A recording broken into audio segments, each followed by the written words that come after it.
जयपुर से खबर है, राज्य सरकार और पेट्रोलियम डीलर्स की पहले दौर की जो वार्ता है वो विफल हो गई है। लिखित आश्वासन की मांग पर अड़े रहे पेट्रोलियम डीलर, जबकि सरकार के प्रतिनिधि इसके लिए नहीं थे तैयार। आज उद्योग मंत्री राज्यवर्धन सिंह राठौड़ की अध्यक्षता में हुई थी बैठक। एसीएस वित्त अखिल अरोड़ा, खान एवं पेट्रोलियम सचिव आनंदी, वित्त विभाग के अन्य अधिकारी, आरपीडीए के अध्यक्ष राजेंद्र सिंह भाटी, संरक्षक सुनीत बगई, विजय सिंह मीणा, संदीप भगेरिया, जयपुर जिलाध्यक्ष लादू सिंह, सचिव अमित भगेरिया, संदीप भारद्वाज थे बैठक में मौजूद। अब पूर्व घोषणा के मुताबिक 12 मार्च सुबह 6 बजे तक चलेगी हड़ताल। कल दोपहर 12 बजे स्टैच्यू सर्कल से सचिवालय तक पैदल मार्च निकालेंगे पेट्रोलियम डीलर्स। एसोसिएट एडिटर निर्मल तिवारी हमारे साथ जुड़ रहे हैं।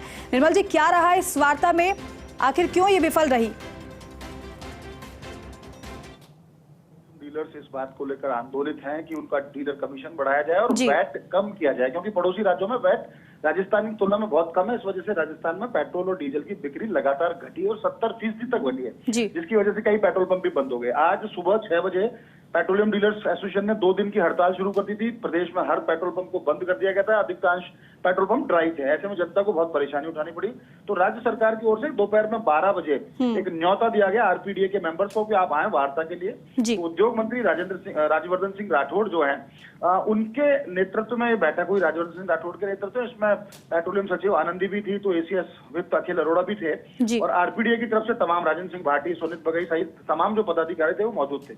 देखिए, इसमें दिक्कत सामने ये है कि आरपीडीए कह रहा है कि बार बार हमने आंदोलन किया और सरकार की तरफ से भरोसा दिलाकर के आंदोलन को हटा दिया गया, लेकिन उसके बाद कोई कार्रवाई नहीं हुई। ऐसे में लिखित में ये दिया जाए कि कितना वैट कम करेंगे, कब करेंगे, उसके बाद ही हड़ताल वापस ली जाएगी। इसके लिए राज्य सरकार के जितने भी जो तमाम प्रतिनिधि थे बैठक में, उन्होंने उसके लिए मना कर दिया आरपीडीए को कि लिखित में तो नहीं दिया जा सकता, लेकिन उनकी मांगों पर गौर किया जाएगा। ऐसे में आरपीडीए के साथ जो आज पहली बैठक थी, पहले दौर की वार्ता थी, वो विफल रही। आरपीडीए अब जो उसका पूर्व घोषित कार्यक्रम है, यानी कि 12 मार्च सुबह 6 बजे तक अभी पेट्रोल पंप्स की हड़ताल चलेगी।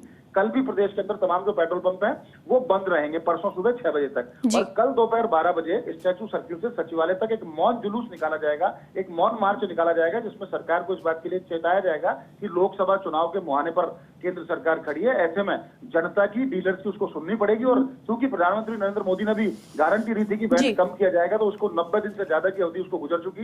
राज्य सरकार की तरफ से अभी तक कोई वैट कम नहीं किया गया, ना ही केंद्र की तरफ से। ऐसे में जनता को भी परेशानी हो रही है, पेट्रोलियम डीलर्स को भी परेशानी हो रही है, और राज्य सरकार को भी लगातार घाटा उठाना पड़ रहा है बीपी का। यही कारण है कि आज की वार्ता विफल रही। अब उम्मीद है कि कल एक दौर की वार्ता और हो सकती है, जिसमें किसी तरह की कोई ठोस सामने निकल के आए, ताकि हड़ताल समाप्त हो। क्योंकि हड़ताल जैसे जैसे बढ़ेगी वैसे वैसे निर्माण सामग्री, वैसे वैसे खाद्य सामग्री, खाद्य तेल, दवाएं, वो तमाम उनकी जो आपूर्ति है वो निश्चित तौर पर गड़बड़ा गई है। डिपो में आज भी एक भी पेट्रोलियम डीलर्स का कोई भी वहां से ना तो सप्लाई हुई, ना उन्होंने नया खरीदा, ना बेचा। ऐसे में निश्चित तौर पर जनता को बहुत बड़ी परेशानी हो रही है, और जैसे जैसे हड़ताल बढ़ती जाएगी जनता की परेशानी बढ़ती चली जाएगी।